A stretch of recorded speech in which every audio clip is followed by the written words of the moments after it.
তেসরা মার্চ থেকে শুরু হয়েছিল এবছরের উচ্চ মাধ্যমিক পরীক্ষা। 18ই মার্চ শেষ পরীক্ষার মধ্য দিয়ে সুষ্ঠুভাবে সম্পন্ন হলো এবছরের উচ্চ মাধ্যমিক পরীক্ষা। এই দিন পরীক্ষা শেষে হাসি মুখে পরীক্ষা কেন্দ্র থেকে বেরিয়ে নিজেদের সহপাঠীদের সাথে আবির খেলে আনন্দে মেতে ওঠে পরীক্ষার্থীরা। এই দিন পরীক্ষার্থীরা জানান তারা পরীক্ষার জন্য যেরকম প্রস্তুতি নিয়েছিলেন প্রশ্নপত্র ঠিক সেরকমই এসেছে। তারা আশাবাদী পরীক্ষার ফলাফল অনেকটাই ভালো হবে।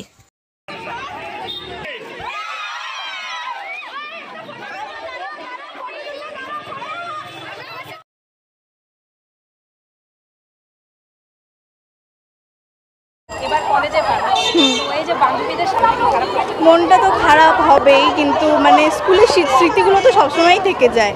তো কলেজে দেখা হবে, কিন্তু স্কুল লাইফে আর দেখা হবে না। হ্যাঁ, পরীক্ষা খুবই ভালো হয়েছে। এখন রেজাল্ট বেরোনোর পরেই বোঝা যাবে।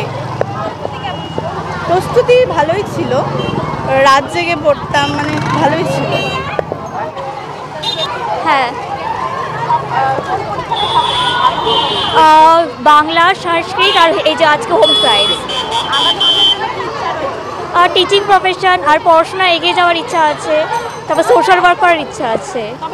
হ্যাঁ, মাকে, আমার বাবাকে, তারপর হচ্ছে আমার বাড়ির যত আত্মীয় স্বজন তারা খুবই সাপোর্টার, তারা প্রচণ্ড সাপোর্ট করেছে।